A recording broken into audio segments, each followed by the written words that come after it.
Why must we kill to survive? You may say that cherry red tomato doesn't have feelings, as you pluck it from the vine, ending its life cycle, gingerly placing it into a bucket to later feast on its supple flesh. And maybe you're right, maybe it doesn't have feelings. Lord knows I don't, at least some of the time. I relate to the tomato. I, too, am vastly underrated, flushed red, and delicious when prepared as a meal. John Green has a video about a tree.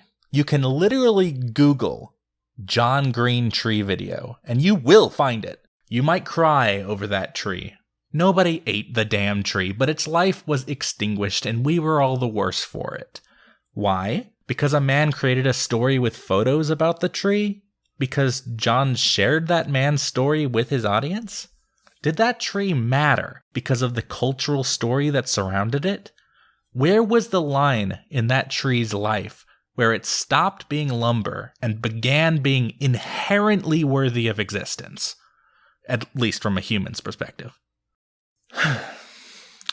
Why do we eat pigs and not dogs? Cultural reasons. We tell stories about dogs, we groom dogs, we live with dogs. Dogs are our pets, but we treat them as our kids, and as our brothers, and as our sisters. And it's not just an illusion. We can tell that the dog has a certain amount of intelligence. The dog reacts to us, and us to it. The dog experiences joy, and the dog experiences suffering. Pigs are just as, if not more intelligent than dogs. It's just not normalized to keep them as pets, and it is normalized to eat of their supple flesh. Again, I relate to pigs and dogs. I feel love. I get excited over the trivialities of life. The best part of my life is experiencing friendship and eating food, sometimes at the same time. Are we okay with pigs being expendable just because it's what society wants us to be comfortable with? I mean, circularly, yes, but do we exclaim that we are non-discriminatory? We would happily dine on a well-prepared meal of dog meat, if it was accepted in our culture, if the meat was safe to eat, and if we didn't know him. We're not the type of person to live by bullshit standards, so we go to sleep, proud that we've explained why it's not a contradiction. We feel okay with eating pigs and usually not dogs, but without explaining why it's okay to eat pigs at all. Just explaining the difference between the two. Who decides if a thing's okay anyway? The government? Fuck the government. We decide if it's okay. And today, damn it, it's okay. It's okay to eat the pigs and maybe dogs, right? Right? Nah, fuck that. Animals are basically just less evolved people, and I wouldn't eat a Republican unless they earned over $50 million last year, so okay. Time to draw some lines here. Animals. Not okay to eat. Seems good for now. Wait, what's going on with fish, though? Seems like there's a lot of discussion over here. Okay. Fish have receptors that detect heat and damage and stuff, so that's basically a scientific description of the things that are inside people that mean they experience pain. So no fish either, just plants. Fish are pain havers, and I don't want things to have pain. Looking good. Smooth sailing. Nothing wrong here. Wait a minute. Just had a thought. How do we know that they experience pain consciously, and it's not just like an automatic subconscious response to stimuli? Like, is a thing being responded to definitely yes? Does that mean that there's a consciousness that experiences pain? Or even some... how do we define what pain is? Does it require consciousness? Okay, well, it turns out we don't know the answers to these questions. Cool. Oh, wait, okay. It's a response to stimuli at all that we're looking for. Okay, gosh, there sure is a lot of research about this. Feisty vegans, gosh. Wait, plants respond to stimuli. This is like Bio 101. Okay, hold on, wait, not so fast. Arguing that something is some sort of course 101 is literally not an argument. Usually more advanced courses are closer to the truth, and the earlier stuff are abstractions to get broad ideas communicated quickly and to younger audiences. So, hold on. What the fuck are we judging here? Like, what... If something reacts to its environment, don't eat it? Wait, no. No. It's pain, right? If things can suffer, don't eat it. But fish can only suffer insofar as we can tell that they react to stimuli. So really, how do we know that it's bad to eat fish? I mean, expanding that argument, we don't really know that dogs and pigs are smart enough to experience pain, right? Because they lack language and therefore can't tell us. So, therefore, it's okay to eat them, because if they can feel pain, it's not like we'd ever know. And so, objectively speaking, it's fine. That means it's fine, I think. Also, your grandmother with a brain disorder, totes eating her. Sorry, them's the breaks. And also, your just-born baby. Yum, yum, yum, yum, yum, that's good eats. Yum. I have this unsatisfying feeling in the pit of my stomach. Probably due to not having eaten anything in a while, but also probably just due to I think I completely lost track of my argument at some point. Is it just me, or has nothing I've said for the past minute or so made any goddamn sense at all? This is just stupid. The vegans have already decided no animals, no animal products at all, no fish, just eat plants, vegetables and fruit and legumes and whatnot. That's so much cleaner. That's just strict, easy to follow line. Ban this, don't ban that, easy. Cool. I'm so glad we've got a useful, framework to tell us what we can avoid eating. I mean, it probably won't actually save the life of a chicken for me to not buy and eat an already killed, delimbed, and filleted chicken. It's literally already at the extreme point of most dead, and the meat industry, which contributes to climate change, is so ingrained in society that there's really no way to fight it with my wallet. Big structural change is absolutely required to fix that issue, but I can at least stop feeling bad about eating something that definitely... Fuck. What standard was I last using? Pain? Intelligence? No. None of this makes sense to me at all. This whole... Whoa. Oh my god, all of a sudden I feel so fucking lost. Can I just take a fucking second and talk about lobster? Can we go there? Are we all here? Can I just take a second to discuss, in a free and open way, the humble brown sea bug?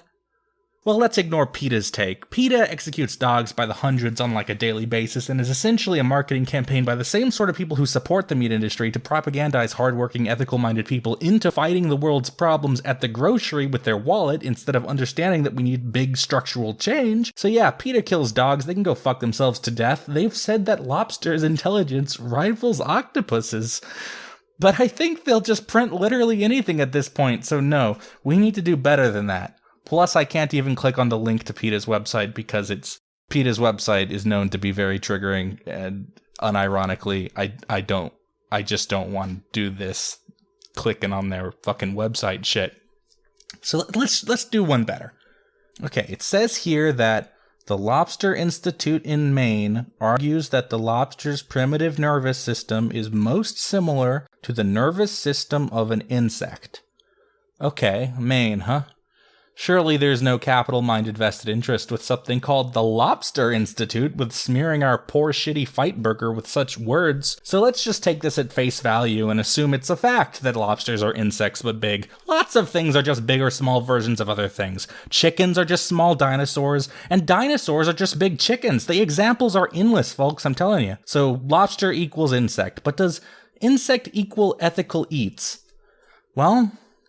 seems there's a lot of people shouting, I don't know, technically speaking, probably an animal, so that's off limits by the doctrine, you see. And other people shouting back equally loud, but they probably can't actually feel pain is the thing. I mean, so... and let's be honest, I mean so is a good argument. I've changed my minds on lots of subjects due to I mean so, but Reddit user Ralter has this poignant tidbit to add. It's so strange to me that people are so obsessed with finding ways to keep their old habits that they're willing to eat what most people would find disgusting just to keep eating meat or dairy.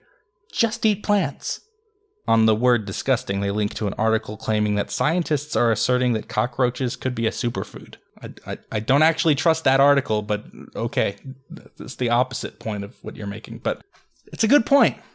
It does seem to be an awful lot of moral busybody bullshit just to justify literally what seems to be the stance of please God, Jesus Christ, please Jesus fuck, let me eat something that isn't a plant, please God, Lord Jesus in heaven, God, Lord Almighty God, please let me eat a non-plant item, please God, oh fuck, oh shit, which is a lot worse of an argument than I mean so, is what I'm saying.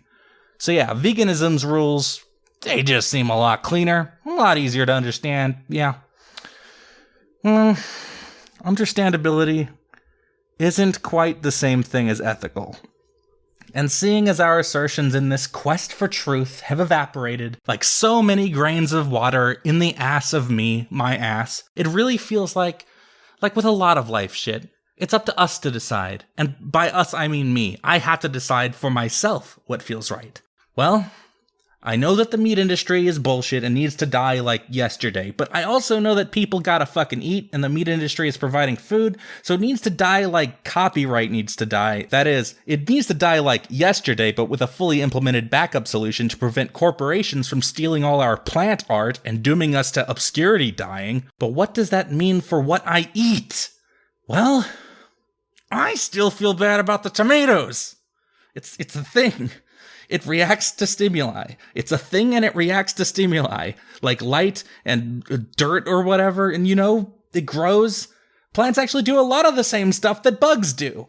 And bugs are very similar to fish. And fish are just dumb animals. And animals are just baby humans with huge muscles and big dicks. If we include non-biological shit, like whatever the primordial soup was before being struck by a lightning meteor, then all the world is just a smoothly transitioning curve from no life, dumb idiot to maximal life, super smart bitch person. And drawing a line anywhere on there from ethical to eat to not ethical to eat is unclean. It's messy. It's arbitrary. It's not cool. It's fucking not cool. You're asking me to play God with the deli aisle, and it's not fucking cool. Vegans, I'm talking directly to you right now. It's not fucking cool. I have an absurd amount of empathy for trees and tomatoes, and you are treating them like they don't matter. And you treating them like they don't matter is equal to a carnivore being cavalier about dog meat. It is equal to joking about cannibals. Minus, societal context, but to me it's the same. Hell, cannibals have it easy. They're the equal and opposite point of view to me. I look at all of life, all living things, everything that has lived and everything that will die. And I say, no, it's not ethical to kill that thing or to let it die. No, it's not ethical even if I'm gonna die if I don't eat it. No, it's not ethical. No, it's fucking not ethical. And the cannibal says, anything alive? Sure, I'd eat that. Fucking based. I'm just saying. I envy that outlook a little bit. And I mean, I've already established that I really don't think individual meat eating has an effect on the world. The effect would be radical organization, general strikes, forcing the hand of the elite, dismantling the meat industry, dismantling the government, forcing their fucking hand. I mean, climate change is coming, friends. The past month with COVID-19 has shown us how fast shit can become real and how far we can fucking slip. And COVID-19 will be a blip compared to what climate change will be. Prepare for climate refugees. Not that you as an individual can. The meat industry is gonna die whether we do it now or after the apocalypse. The government is collapsing one way or the other. Do we want to replace it with a more ethical solution for all people? Or do we want to sit around and let it melt while we all burn to death? All I know is that this all makes me extremely sad. And all I know is that Popeyes has the best chicken sandwich. Thanks for watching.